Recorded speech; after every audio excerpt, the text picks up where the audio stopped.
Chuck, the NCAA tournament officially began last night. 2 more games tonight. The Big 12 has 7 teams. We know how deep the conference. Kansas at 1, Texas red hot at 2, Baylor slipped to a 3, K-State 4, and then you have the up and down but dangerous TCU, Iowa State, and then West Virginia with Bob Huggins. Which of those teams are you a little bit not sold on maybe getting to the second weekend? I think Baylor's got a problem. Yep. Defense. I don't. Scott Drew made his bones on defense and made that the ability to change defenses, play the zone, and then when he got better athletes, he was able to go back to playing man-to-man, and they would dominate people. And certainly you look at the championship team 2 years ago, that was a completely dominant backcourt where teams could never get into their offense. I mean, how they took apart Gonzaga in the championship game was as clinical as any performance I think that we've seen in quite some time. And Baylor doesn't have that right now. And they don't quite have the rim protection that they have. The guard shooting is a bit suspect. I think it's nice to have Flagler, as a lead guard. I think he's certainly more than capable. But I tell you what, as much as he was so up and down and frustrating to watch, but they miss Matthew Meyer. They miss Matthew Meyer a ton because of his ability to be able to shoot and spread the floor. But I'm not really sold on them. I think TCU's kind of a mess right now, too. I think they'll probably be able to get through the first game, but they won't beat Gonzaga. I think Kansas, frankly, is in big trouble.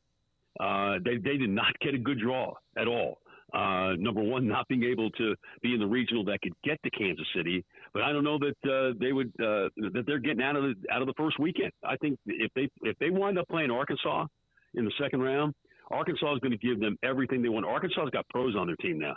I mean, you got 2 guys in Nick Smith and Anthony Black who are going to be lottery picks, and Ricky Council could very well be a first round pick too. His age may work against him, but from a talent standpoint, he's a first rounder.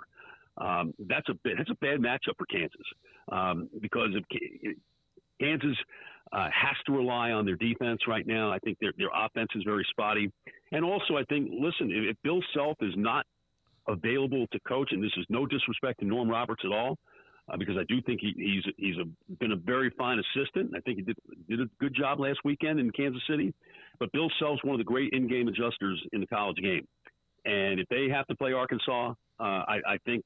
And Bill Self's not there, then they're really in trouble. They might be in trouble anyway.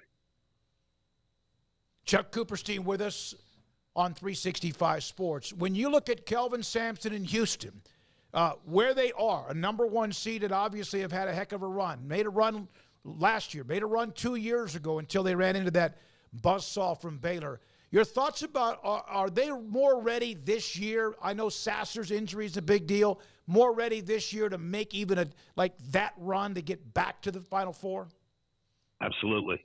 I mean, all the metrics tell you that they're the best team in the country. Now, I'm not sure that they are, because I think it's certainly the presence of Brandon Miller and Quinterly and Clowney. I think Alabama may have more high-end NBA-ready players or level players than Houston does, although Houston has pros themselves.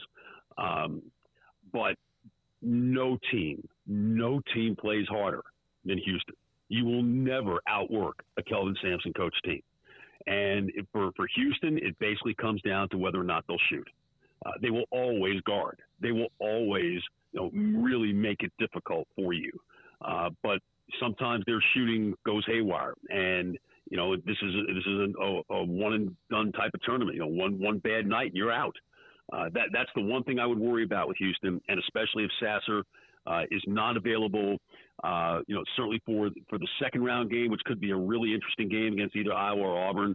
But really, when they get to the Sweet 16, if he's not playing, I think they do become more vulnerable. But I love their team. I love how hard they play, and in the end, I do think Sasser will play, and I think it would be very, very surprising if they are not in the last 8, and just slightly less surprising if they weren't in the Final Four in Houston. Coop, kind of a three-pronged question here, so bear with me. But Texas, the job Rodney Terry has done to put them in position, your thoughts on them as a contender and what he's been able to do? And on the flip side, know you're a Florida Gator, SEC guy. Curious how you feel about Chris Beard being named the new coach at Ole Miss this week. Well, it certainly didn't take long for Chris Beard to get a job. I guess I'm a little surprised that that Ole Miss didn't even wait until like the tournament was over or something like that.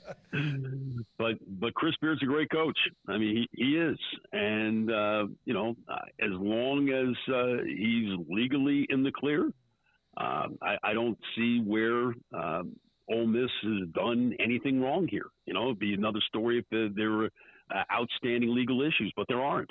So why not go and hire him? He's a proven winner. He definitely knows how to recruit. And in a league that is getting better and better every year, and the coaching in that league is getting better and better every year, that was a big-time hire by Ole Miss. No question about that. Chuck? And yeah, go ahead. Yeah. I'm sorry. Go ahead. No, and the first question was, again, real quick, what was the first question? What do you think about the job Rodney Terry has done? Oh, Rodney Terry. Okay, yeah. Rodney Terry should be the Texas coach today, full time. The not interim coach. He should be the head coach of the University of Texas. Now, again, I don't know if Rodney Terry is a great coach, but I do know that Rodney Terry, under really adverse circumstances, did a phenomenal job with that team. And maybe that means that ultimately he is a great coach. I don't know that he's necessarily had shown it in the past, but given his performance this year under the most dire of circumstances, even if he has a veteran team, I mean, teams don't go through stuff like that and ultimately play as well as they play. And then, to a crescendo, hand a 20-pointer on Kansas in the Big 12 championship final. I mean, that was fantastic stuff. They're very versatile. They really guard hard. They shoot the ball okay, and we'll see. I think that he can recruit. I mean, look, Chris Beard hired him because he thought he could recruit, right? So I don't know what they're waiting on unless they think they're going to hire Rick Pitino, which would definitely fit the Chris Del Conte mold. But sometimes it's okay. Sometimes the guy that's sitting right in front of your nose is the right guy, and I do think Rodney Terry is the right guy right now. Chuck, thank you, buddy. Appreciate your time as always. Mavericks